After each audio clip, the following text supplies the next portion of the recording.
नमस्कार दोस्तों, मेरा नाम संतोष। आप देख रहे हैं क्राइम का सच। आज मैं फिर हाजिर हूँ क्राइम की एक सच्ची कहानी लेकर।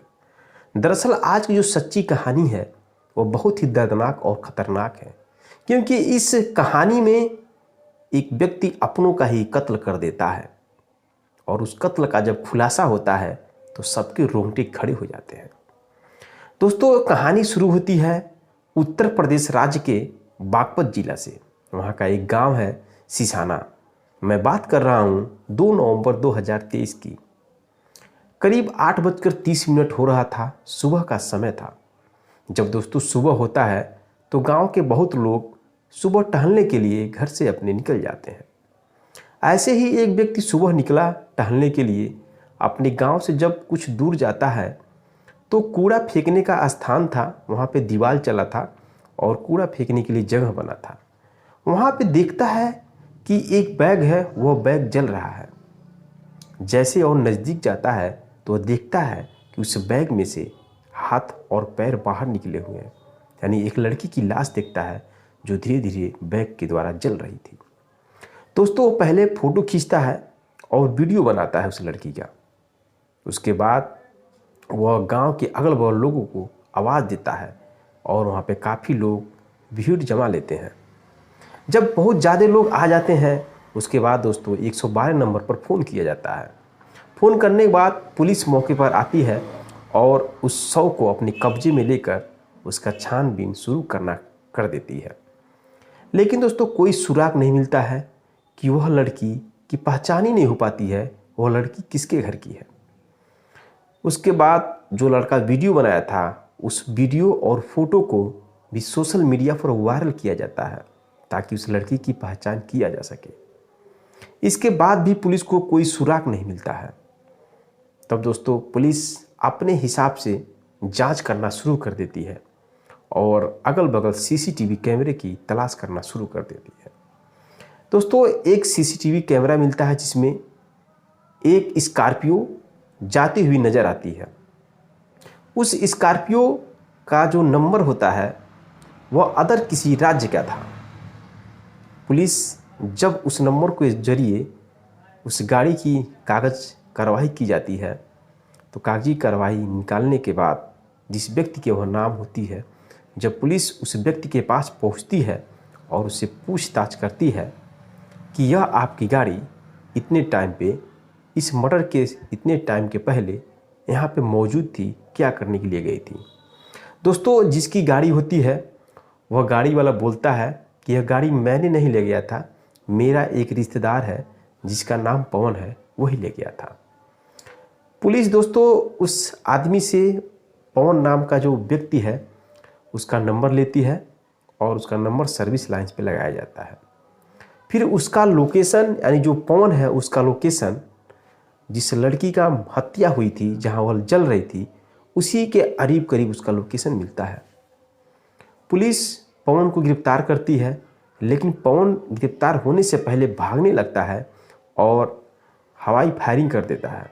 हवाई फायरिंग करने के दौरान पुलिस अपनी सेफ्टी के लिए भी फायरिंग कर देती है और पवन के पैर में एक गोली लग जाती है। पुलिस पवन को गिरफ्तार कर लेती है। दोस्तों, जब पवन के मोबाइल नंबर का सीटीआर निकाला जाता है तो 2 लोगों का नाम निकलकर और सामने आता है। एक लड़की होती है जिसका नाम शिखा चौहान और एक लड़का जिसका नाम विवेक चौहान होता है।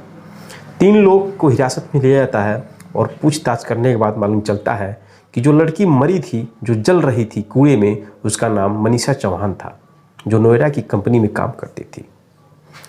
अब कहानी शुरू होती है दोस्तों कि आखिरकार इन लोगों ने इनकी हत्या क्यों की इस लड़की का। दरअसल उत्तर प्रदेश के गौतम बुद्ध नगर सेक्टर 45 सदरपुर में एक व्यक्ति हैं जिनका नाम चरण सिंह है। उनका एक लड़का है हर्षवर्धन। हर्षवर्धन के 2 लड़के, एक लड़की और एक लड़का। लड़की का नाम मनीषा चौहान यानी जो मरी थी, और लड़का का नाम मनीष उर्फ विवेक चौहान। दोनों भाई बहन थे। दोस्तों, उनके जो पिता हर्षवर्धन थे, हर्षवर्धन को कैंसर हो जाता है। कैंसर होने के बाद उनको लगा कि मैं बहुत जल्द ही मर जाऊंगा, इसलिए दोस्तों मरने से पहले उन्होंने एक वसीयतनामा लिखाया। उस वसीयतनामा में पूरे अपनी प्रॉपर्टी का मालिक अपने बेटे मनीष चौहान और लड़की मनीषा चौहान के नाम कराया।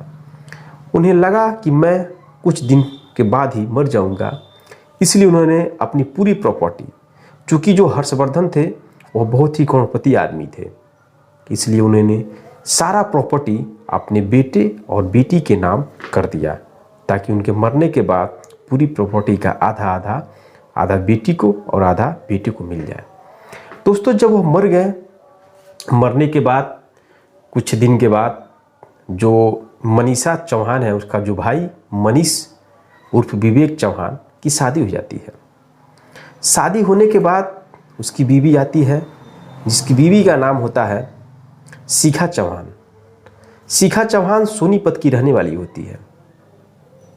शिखा चौहान की जब शादी हो जाती है तो दोस्तों, शिखा चौहान का एक बॉयफ्रेंड था जिसका नाम पवन था, और पवन एक बार शिखा चौहान से मिलने के लिए आया था, शारीरिक संबंध बना रहा था। आपत्तिजनक हालत में शारीरिक संबंध बनाते हुए मनीषा चौहान यानी मनीष की ये बहन है मनीषा चौहान देख जाती है और फोटो और वीडियो बना लेती है। फोटो और वीडियो बनाने के बाद दोस्तों, वह किसी से ही कहती नहीं है और न ही अपने भाई से कहती है। जैसे कुछ दिन बीतता है, वैसे दोस्तों पवन और जो शिखा चौहान है, उन दोनों को शक होता है कि कहीं ना कहीं मनीषा चौहान बता देगी मेरे हस्बैंड से, तो हस्बैंड मुझे छोड़ देंगे। इस वजह से शिखा चौहान मनीषा चौहान को मारने की प्लान बार बार बनाती थी। इधर शिखा चौहान मनीष चौहान अपने हस्बैंड को बार बार कहती थी, अगर आपके पापा वसीयतनामा में नाम नहीं लिखे होते आपकी बहन का, तो पूरी प्रॉपर्टी हम लोग का होता, हम लोग राज करते। ये बातें सुनकर दोस्तों, जो मनीष चौहान है उसके भी अंदर इस बात को लेकर पहले से ही चल रहा था, और उस पर आग में घी डालने का काम उसकी पत्नी शिखा चौहान कर दी। बस मनीष चौहान अपनी बहन को अपने रास्ते से हटाने के लिए भी प्लान बनाने लगा, और उधर उसकी पत्नी शिखा चौहान, उसका वीडियो वायरल ना हो जाए, इस वजह से वह मनीषा चौहान को रास्ते से हटाने के लिए प्लान शुरू कर दी। दोस्तों, सगा भाई अपनी बहन को मारने का प्लान बनाता है अपनी पत्नी के साथ मिलकर। उसकी पत्नी शिखा चौहान पवन को बुलाती है एक रिश्तेदार कह के, और एक डेट आता है 31 अक्टूबर 2023। इस दिन करवा चौथ का त्यौहार था और खाना वगैरह पकवान बना था। मनीषा चौहान थी, मनीषा चौहान का भाई मनीष चौहान और उसकी भाभी शिखा चौहान, और तीसरा जो पवन है उसको बुलाया जाता है। खाना बनता है, अच्छे से लोग खाना खाते हैं। खाना खाने के दौरान ही मनीषा चौहान के खाने में नशीला पदार्थ मिला दिया जाता है।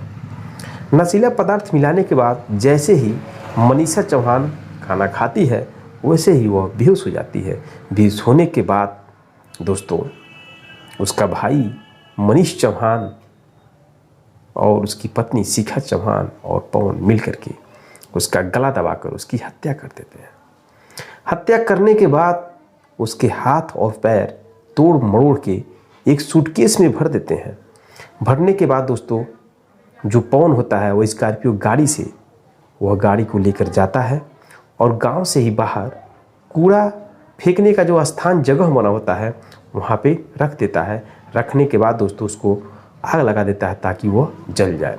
लेकिन जैसे ही सुबह होता है दोस्तों, अगले दिन यानी 1 नवंबर 2023 को, तो एक व्यक्ति टहलते हुए जब जाता है सुबह में, तो देखता है कि पुलिस को फ़ोन करता है, पुलिस आती है और इस तरह से इंक्वायरी होने के बाद पकड़े जाते हैं।